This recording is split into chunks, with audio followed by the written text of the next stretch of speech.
Hey, Trampionship, thank you for watching. Today's episode is brought to you again by tissues, which you might just need if you fail to cash in your Money in the Bank briefcase properly. This is Too Late to Sleep.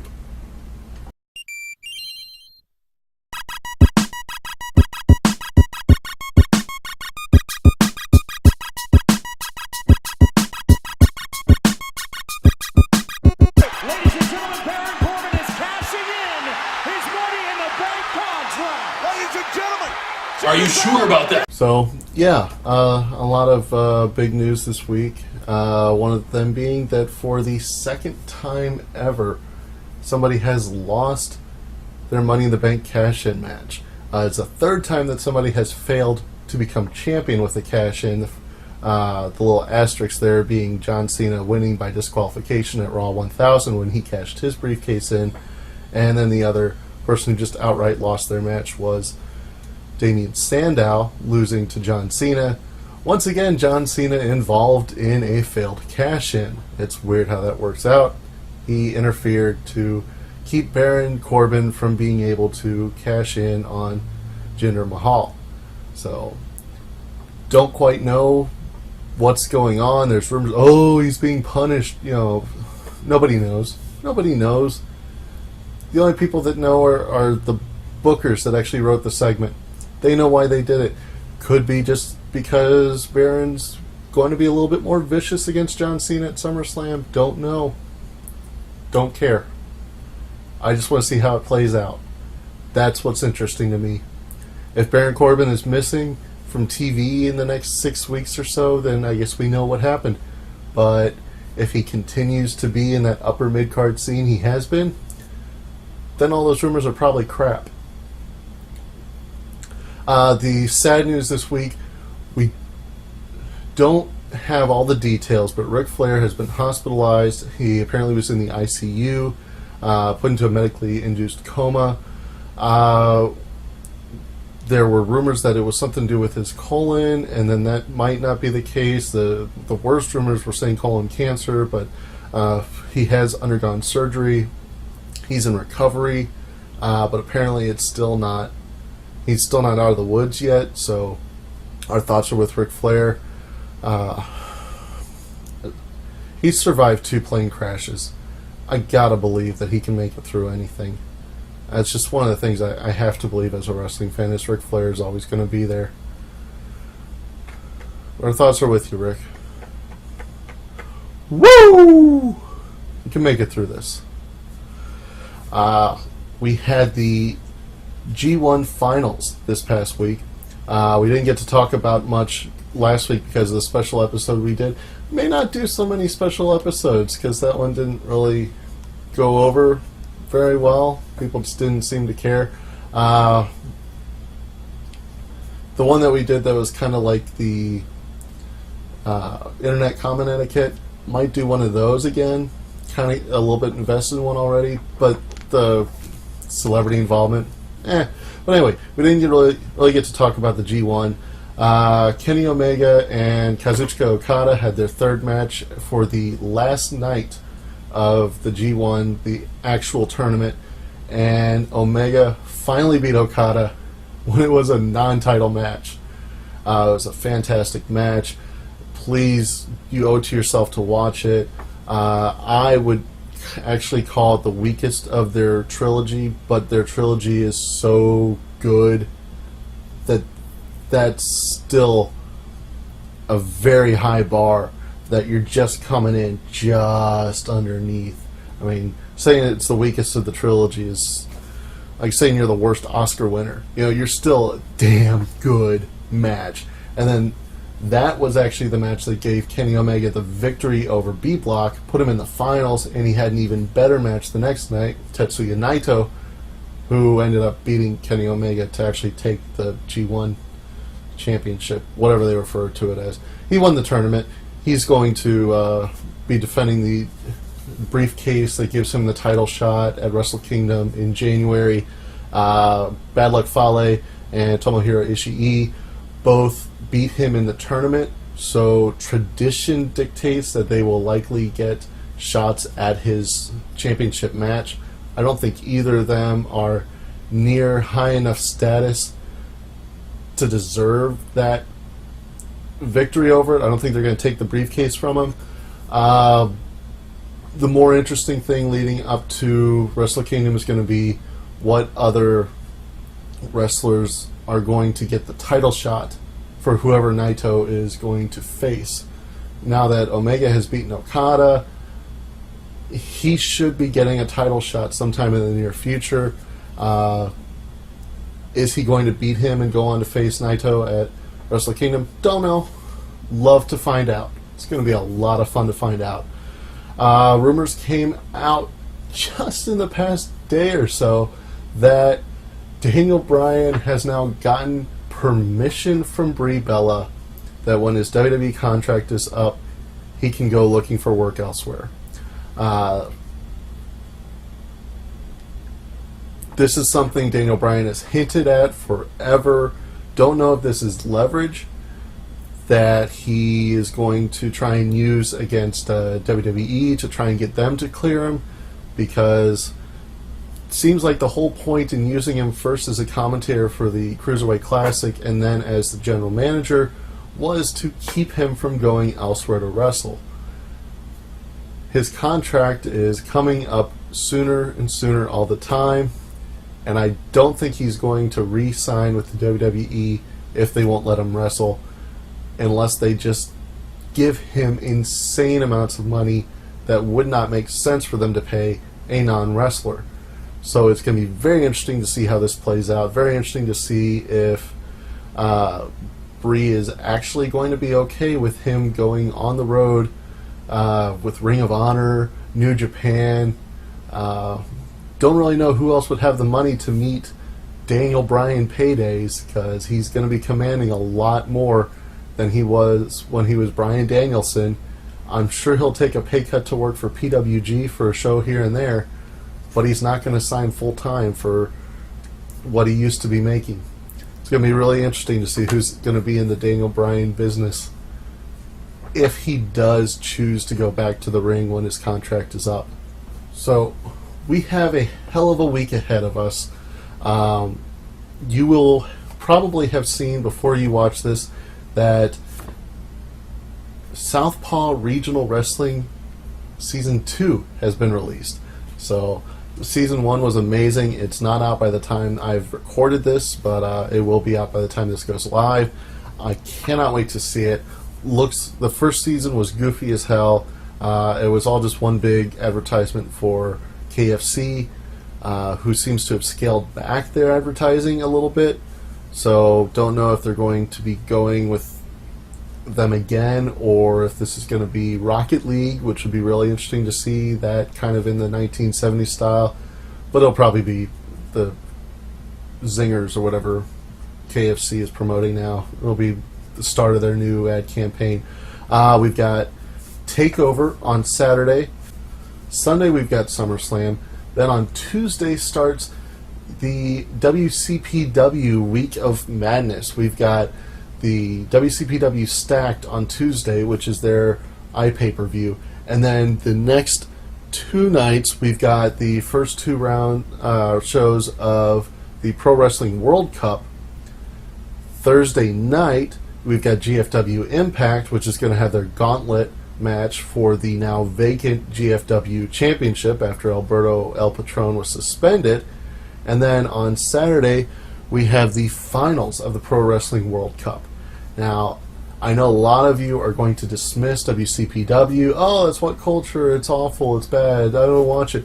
They're going to have some amazing matches. Hiromu Takahashi's part of that, Kushida's part of it, Rey Mysterio's part of that, Will Ospreay, Zack Sabre Jr., Speedball Mike Bailey. Just some amazing wrestlers from around the world have been pulled together for this. And for 4 nights, they are just slamming them together into each other, putting on some amazing looking matches. I cannot wait to watch them. Please give them a shot. If you don't have What Culture Extra, I understand, but the Pro Wrestling World Cup should be on Twitch, should be on YouTube. Give it a shot. But now we are going to start taking a look at the WWE pay-per-views like we always look at, starting with NXT TakeOver. Now, being a TakeOver, it's a little bit shorter than the other shows. We don't have quite as few matches to get into. We've got Johnny Gargano, his return to singles action after his breakup with hashtag DIY partner Tommaso Ciampa. He's going to be facing Andrade Cien Almas. It's weird, they've been kind of promoting Almas as turning a corner in his losing streak gimmick, but I don't see him beating Gargano in Gargano's basic re-debut as a singles wrestler. So I expect Gargano to surprise Almas to think he's going to win, and Gargano to just pull one out, and then for Gargano to get slapped by his manager. We've got Aleister Black versus Hideo Itami. This is probably going to be Aleister Black's longest match, even though he knocked Hideo Itami out with a single kick to promote this match. I think when the match actually happens, it's going to be a lot more than that. Itami got a little bit of a push recently. As long as he stays healthy, I think WWE is going to start and invest more and more into him. It's going to be really interesting to see where this goes with them potentially so high on Itami, but definitely high on Aleister Black. I think Black is the more likely victor, but the real interesting part is how much offense is Itami going to get in first? How good is he going to look in his loss? And that's the big question of this that I just cannot answer, and I want to see how they handle it. We got the Tag Team Championship match, Authors of Pain versus Sanity.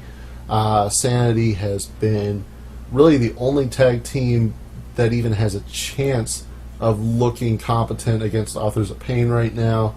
I'd love to see them take the belts, but I don't think it's going to happen. I think Sanity needs a little bit more seasoning, whereas Authors of Pain are right about at that point where they could get promoted. I don't think they will yet, although with SummerSlam and the Monday and Tuesday afterwards, who knows? But I think it's a little bit more likely that Authors of Pain hold on to the belts while they build up the Street Profits as a potential next challenger. But I love that they're doing a heel versus heel battle, that they're doing just two Hoss teams against each other, and I'm really interested to see how it goes. The Women's Championship, we've got Asuka versus Ember Moon. I saw these two fight before Ember's TV debut on an NXT house show, and it would have been the match of the night if not for DIY versus Revival later in the show. These two put on an amazing match. I've been waiting for them to do it on TV. I have said for a long time now that Ember Moon is going to be the one to break Asuka's streak. I think now that Asuka has surpassed Goldberg both in time and matches, that there's a better chance that it's going to break. I just don't know if this is going to be the match where she does it. I think with it being TakeOver Brooklyn, it's the perfect time for them to do it. The first TakeOver Brooklyn being the one where we had that great Sasha Banks-Bayley match that main evented that show. I think it's a really great opportunity for them to put a stamp on TakeOver Brooklyn as a women's wrestling show.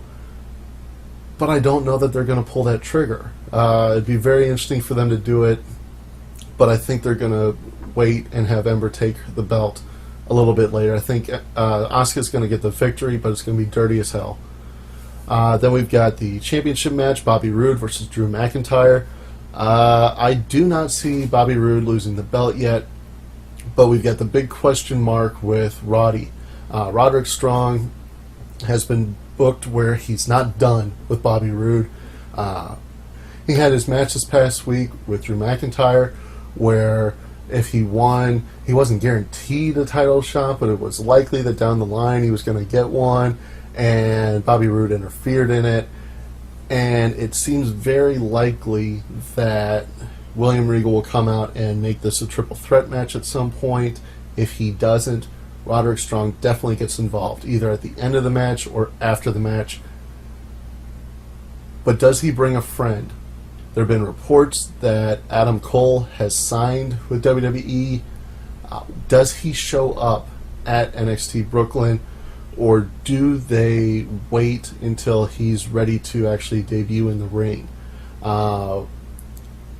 Obviously, I think he's a little bit more TV ready than a lot of WWE's indie signees, but I don't think that he is completely TV ready in the WWE style. And are they going to want to put him in the Performance Center for a month or so to get ready before they bring him out? Some questions that would be interesting to answer. I can't wait to find out. Now, the next night we have SummerSlam, the second best night of the year after WrestleMania. And it is such a loaded show. It is insane. We have 3 matches just on the kickoff show. That is the Hardy Boys and Jason Jordan versus The Miz and The Miztourage. I gotta think that this is just to set up The Miz versus Jason Jordan for the IC belt. They've been kind of teasing it ever since Jason Jordan came over to Raw. But the interesting thing will be if the Miztourage gets spun off as a credible tag team threat after this. I gotta think the faces win. That seems really obvious to me. But the bigger question I have is, will we see Bo and Curtis Axel as a tag team against the Hardys on Monday night or the week after? Is this going to lead to something with them as an actual tag team, the way like the Wyatt family had Luke Harper and Eric Rowan operating as a tag team and not just backing up Bray Wyatt? It'd be very interesting to see how that goes. We've got the Cruiserweight Championship, Akira Tozawa, the new champion, versus Neville. I believe that the whole reason that they gave the belt to Akira on TV before this was so that the SummerSlam match could blow off the feud. This way Neville can move on to help raise somebody else, maybe get back into a feud. I'd love to see with gentleman Jack Gallagher soon. There are so many faces on the roster that he can help raise, that as champion he can afford to lose a little bit more. And we've seen so much development on 205 Live since it started.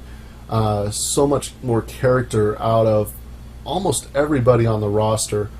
That it's really getting to the point where I want to see them start bringing more people on that we haven't seen as much. Grand Metalik just had an amazing tag team match this past week. I'd love to see more of him, start building him, give Cedric Alexander a little bit more of a character. I'd love to see him work with Neville, and I don't think that's going to work until Neville isn't the champion.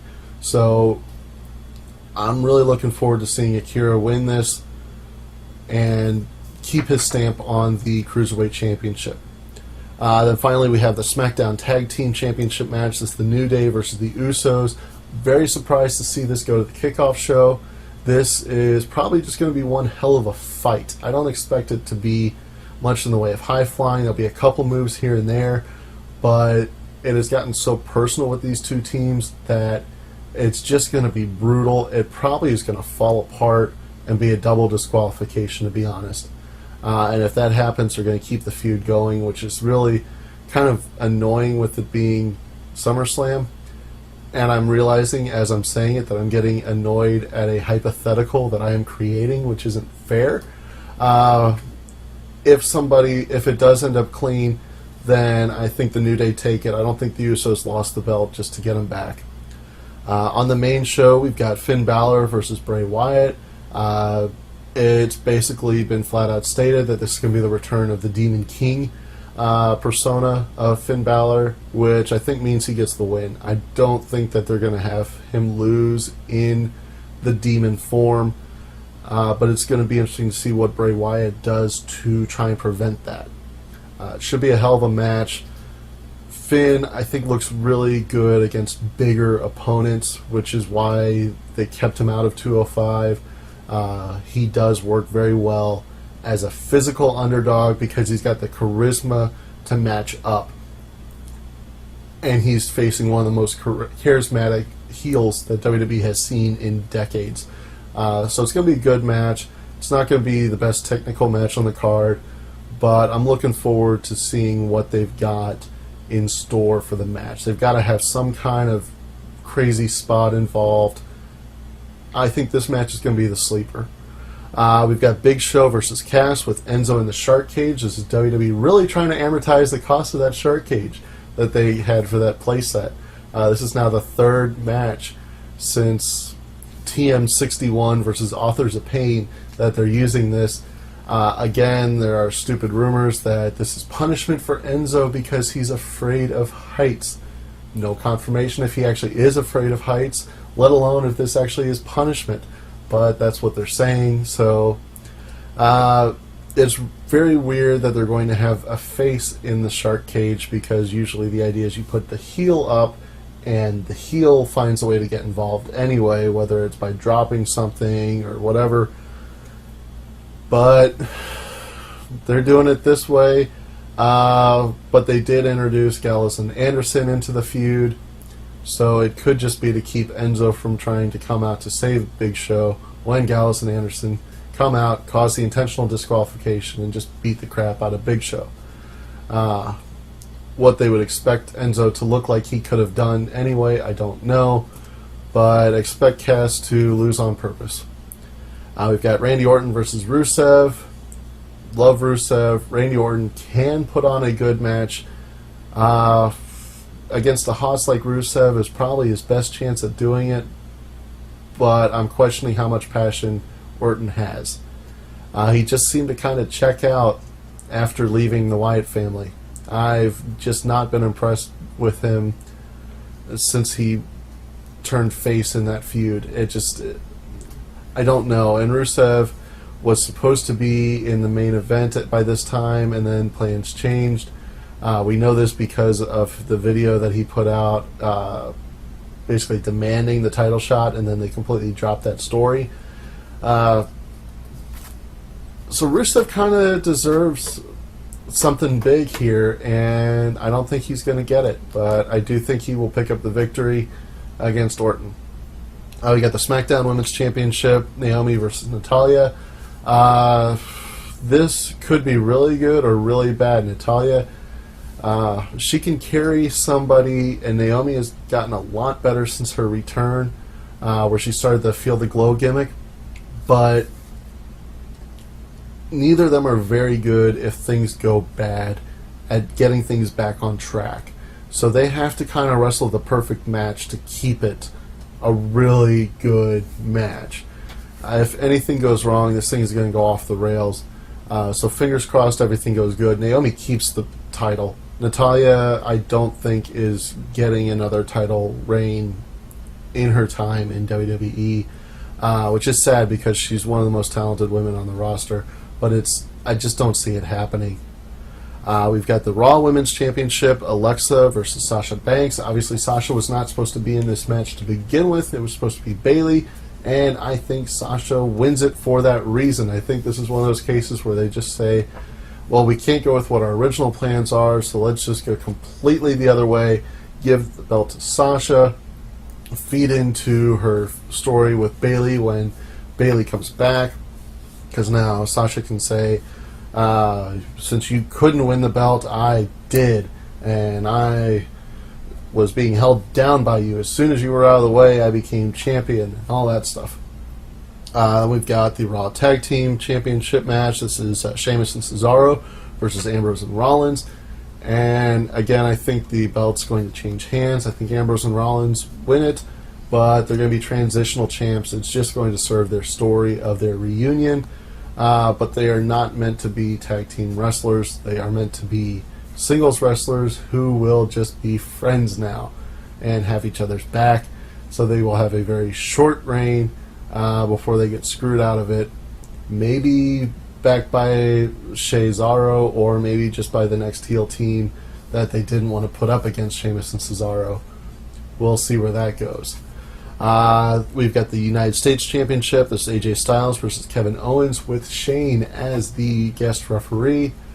Be interesting to see if Shane does any kind of big bumps. A lot of times when he's ref, he doesn't. But he also isn't wrestling as often as he used to be, so he doesn't have as many opportunities to show off. They've done a really good job of pushing the story that neither of these wrestlers have a reason to trust Shane. They've both kind of screwed him over, so he can claim moral superiority in screwing either of them over. In the end, I think Kevin Owens loses. AJ Styles keeps the belt. They move on to different feuds, and they're both better for it. We've got John Cena versus Baron Corbin. We talked about this before with Corbin's failed cash-in. I don't think this is even going to be a wrestling match. Much like the New Day versus the Usos, I think this is going to be just a fight. I predict Baron Corbin leaves Cena beaten, worse than when he faced Brock Lesnar a few years ago at SummerSlam. And if that's wrong, then I think Baron Corbin disappears very soon. We've got the WWE Championship match, Jinder Mahal versus Shinsuke Nakamura. I do not think they are putting the belt on Shinsuke Nakamura yet. It is very interesting that they would even have this match because Jinder is still so weak in the ring. And I've talked about this before. He's not a great wrestler, and I don't think Shinsuke is at the point where he can carry him to a great match. This one will hopefully be in the first half of the show. They like to space out the championship main events so that they're not being compared so unfavorably to each other. And in the case where they actually have really good matches lined up, they need a little break between them. I don't think that's the case this time. But I think the show closer is going to be the Universal Championship match. We've got Brock Lesnar versus Roman Reigns versus Mojo versus Braun Strowman. I expect to see Brock lose the belt. I don't expect him to actually leave, but I think he's going to kayfabe leave. He only has so many dates in his contract, and every so often they have to find a reason to write him out. He gets fired, he gets suspended, whatever. This is going to be him quitting and leaving, taking his ball and going home, teasing an MMA fight that will probably never happen. And in the meantime, who takes the belt from him? I don't know. I don't think Samoa Joe is ready to carry the company as the Universal Champion. Braun Strowman's also not ready, but I think that it's a little bit more likely that he gets it than Joe does, just because he's gotten such great reactions lately. Roman Reigns is the obvious answer here, but I think that's why they're going to go with Braun Strowman and continue his feud with Roman Reigns, because Braun Strowman is not finished with Roman Reigns. If you have your own predictions, please join us at the Reddit Country Club in the Too Late to Sleep thread, where we discuss the show, we discuss what's going on with wrestling in the week, we discuss whatever comes to our mind about what's going on. But when we have a pay-per-view weekend, we also discuss our predictions, and we have a very special way we do that. It is the Wager Coin Challenge, and I will have more details for it in the actual thread, but basically you have to prioritize your confidence in each of your predictions for the matches. So you have the match that you least think you know what's going to happen, you're going to wager 100 points. And the match you're most confident, you're going to wager the most amount of points, and you cannot repeat your wager. It sounds a lot more complicated to describe than it actually is, but check it out. It's a lot of fun. Just like Whose Line Is It Anyway, the points don't matter. You win, you lose, you don't win or lose anything. It's just for bragging rights. Check it out. Trampions, I love you. Thank you for checking this out. As always, cheers.